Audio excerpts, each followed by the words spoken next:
आज राजकीय क्षेत्राचं महाराष्ट्राचं खूप मोठं नुकसान झालं, कारण का मनोहर जोशी सर यांचं निधन झालंय। त्यांच्या अंत्यदर्शनासाठी शरद पवार, जितेंद्र आव्हाड हे निवासस्थानी पोहोचलेले आहेत। राष्ट्रवादी शरदचंद्र पवार गटाचे अध्यक्ष शरद पवार आणि आमदार जितेंद्र आव्हाड हे माटुंगामध्ये मनोहर जोशी यांचं जे निवासस्थान आहे तिथे पोहोचलेले आहेत।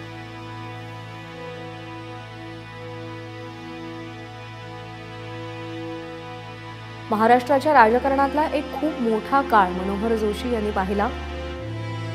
नगरसेवकापासून लोकसभा अध्यक्ष पदापर्यंतचा त्यांचा प्रवास हा प्रत्येकाला थक्क करणारा होता।